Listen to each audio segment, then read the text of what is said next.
Muscle cars are a threatened breed. They're too big, too loud, too fast, too much fun for today's politically correct world of hybrid electric and driverless cars. So we, the drivers, the designers, and the owners, need a place online to celebrate the muscle car's power and speed. A place to enjoy and revel in their full shock and awe. A place that recognizes and celebrates the whole world of muscle cars. Where is that place? It's right here. Welcome, motorheads, to the House of Muscle.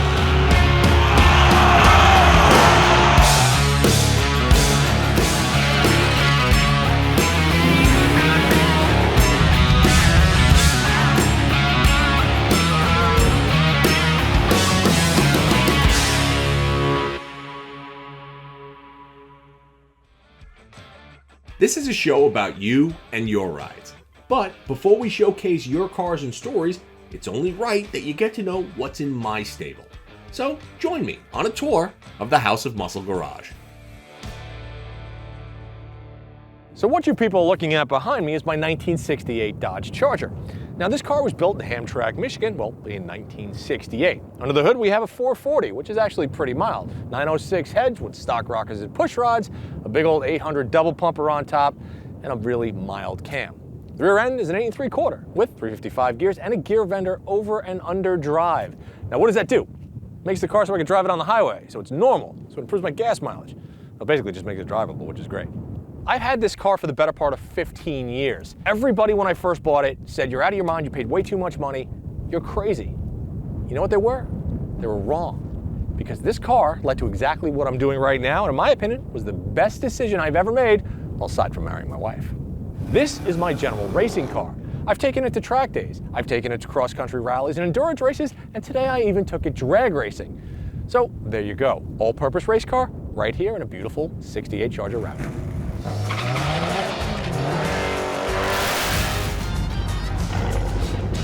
We're up at the Wednesday night drags at Sonoma.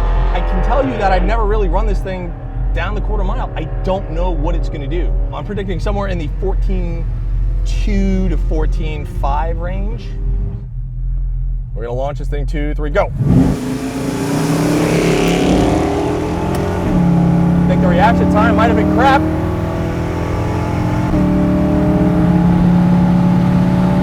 All I know is I got it flat. Like when people ask me, what do you own? I own this. This car will never belong to anybody else unless I die, in which case it goes to my nephew Jack, who's 11. So Jack, there you go, get ready. But I have to be dead first before you get it. The most comfortable I am is behind the wheel of this car. If you say, what makes your day better? What makes life better? Me being behind the wheel of this car is my happy place. It will always be my happy place. And it doesn't matter if I'm going to the racetrack or the store or driving it across the country. If I had to pick one experience that summed this car up, it would have to be the 2010 One Lap of America. I'm the only 68 Dodge Charger to ever run in that event. And it tested the car, man. It broke down every single day. I blew a fuel pump. It caught fire. It leaked like crazy in the rain. It made me deaf. It wore out not only myself, but my co-driver, a rear end, and a transmission in 4,000 miles. But you know what? It finished. And it went to 9 racetracks around the United States in 8 days. Still the only one ever to compete in the toughest American road rally ever. That's it. Oh, and I drove it to my wedding, so that's kind of cool. Next up, the Pontiac Trans Am is a piece of Americana. It's got T-tops, shiny black paint, and a big gold bird that breathes fire on the hood. This turbo version is not only the last of its kind, but a prime example of what automotive styling back in the United States used to be like. This is my 81 Pontiac Turbo Trans Am. It's powered by a 301 cubic inch Pontiac built motor with a draw-through turbo system that sits on top, makes about 7 pounds of boost. The transmission is a turbo 350 3-speed. The gears in the back, well, it's a 10-bolt and has 308 rear gears, so you can cruise it 75, 80 miles an hour on the highway.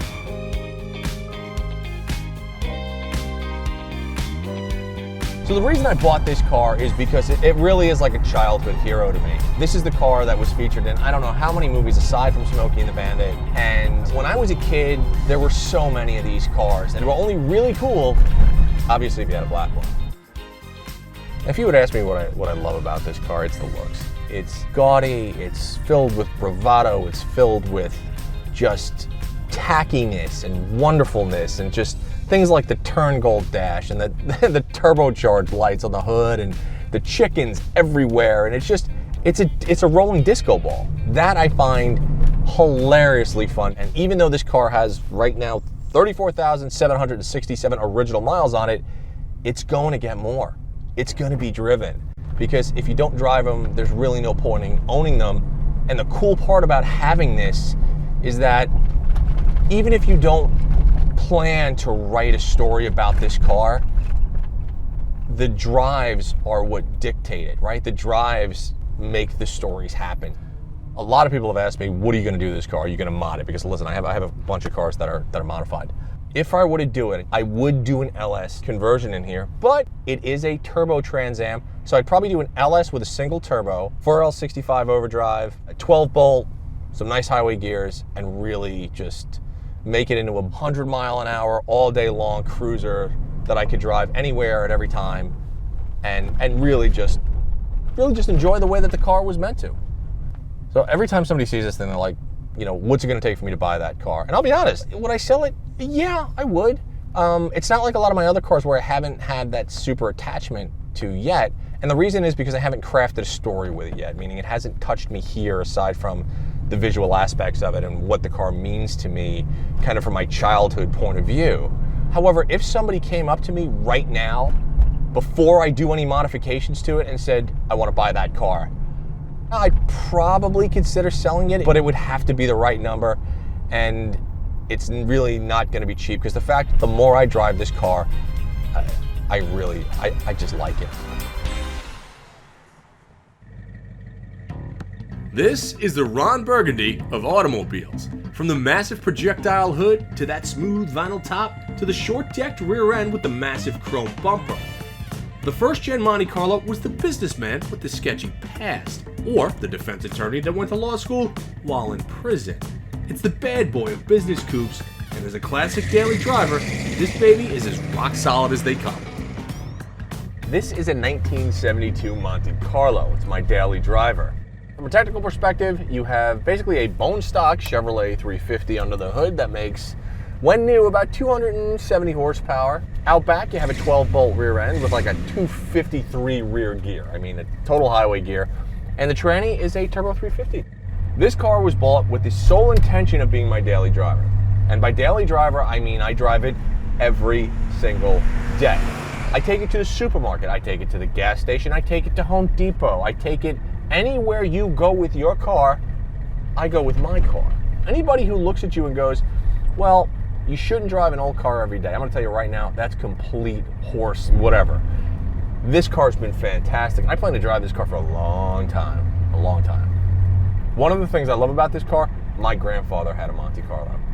I was carted around when I was a little kid in a brown Monte Carlo with buckets and a floor shifter and a 401 in it, I believe it was.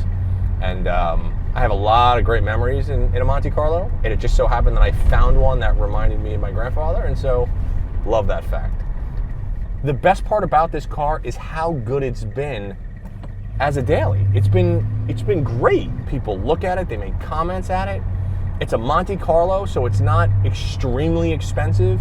It's also a big body-on-frame car, so the ride quality is amazing, and it's comfortable. It's just a nice old sled that you cruise around with and enjoy. It's great. It's the best car ever.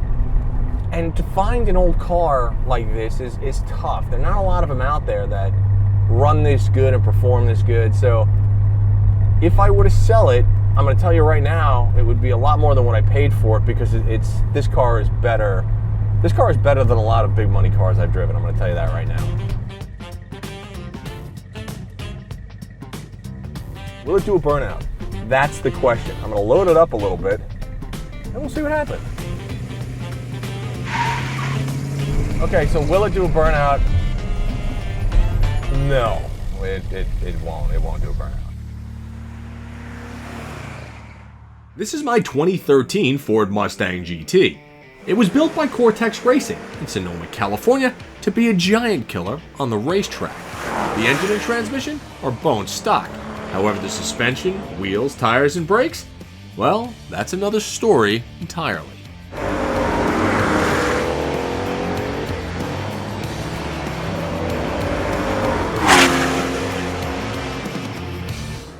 So this right here is my 2013 Mustang GT track car.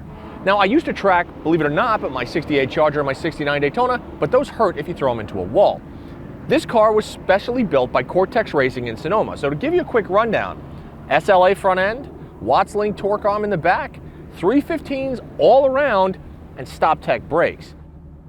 One of the greatest parts about this car is that when you think about it, it's really a race car that's been built on a $22,000 rental car chassis from Ford, right? But the fact that it was so competent and that there were companies that had the aftermarket support to actually build it into something that can go out and dance with 911s and, you know, GT4s and GT3s is amazing. And you do it for, you know, a quarter of the budget that those cars cost new. Platform-wise, I couldn't be happier with it.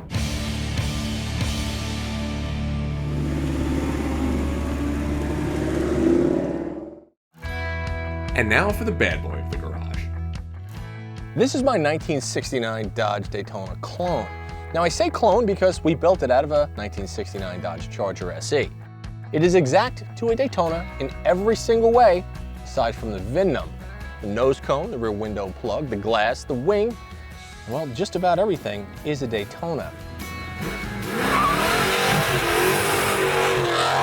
I built this car with my buddy Ty, and the reason we built it is simple. Well, we kind of wanted one. We already had a 68 Charger, and that car I had had forever, but we said, well, what could we do? What could we build to actually top that car? This was it. The cool part about it is we built it for a reason, and the reason was to drive long and hard. We went so far as to have an extra 35-gallon fuel cell so we can run this thing about 600 miles between stops. Under the hood, there's a 471 stroker, makes about 550 horsepower, somewhere in the neighborhood about 555 pound-feet of torque or so. The tranny is a TKO 600, it's a 5-speed. The rear end gear is a 355, but with the overdrive, it's basically 1-to-1. I think it's a 0.68 if I'm not mistaken. So believe it or not, 3,000 RPMs in this thing is 106 miles an hour. So loping it along on the highway at 80, 90, even 100 is really not that big of a deal. What is this big thing on the dash? This is for the Holley EFI fuel injection. You know, I was always a fan of carbs, and I was always that guy that was like, if you have a big block in your car, you should have a carburetor on it. And then I put this on the car. And now I'm like, I need to put it on every car because it just changed the drivability. It made my gas mileage just about doubled. I went from 10 miles to the gallon to 16, so can't say enough of happy things about the Holley EFI that I have on this car. Now, the wheels are custom one-offs. Basically what we did was we took a Bassett NASCAR wheel and tried to replicate that, and this is kind of what we came up with. Now, you gotta remember that now custom wheels, you could go on, you could do them right now, it's a piece of cake. 10 years ago, that wasn't the case. So to have a one-off set was pretty unique. I think I'm running 18 by 9.5s in the front, 18 by 10.5s in the back with a 265, 40 on the front and a 285 on the back. So you've got some meat up front and out back. Now, would I love to put a 315 on there in the rear? Yeah, I would, and that might be possible in the not so distant future. I love the way that this car makes me feel. I mean, I've never driven a car where it doesn't matter what venue you go to or who you present the car to. It makes you as an owner feel like you've achieved something.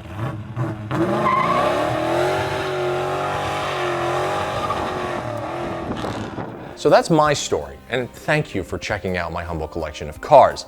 But now it's time to hear your stories right here on the House of Muscle. If you like this episode, 2, 3, go.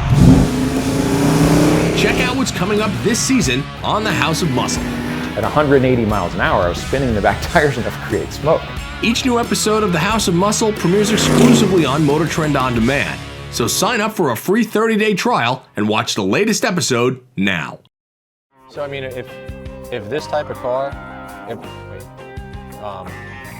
so this right here is my 2013 Mustang GT. Yeah.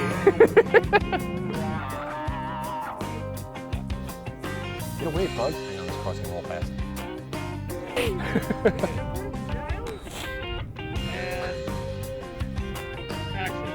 In terms of performance, do you feel the house of muscle? In terms of performance, why can't I say that word? See, that you need to rephrase that because that's not okay.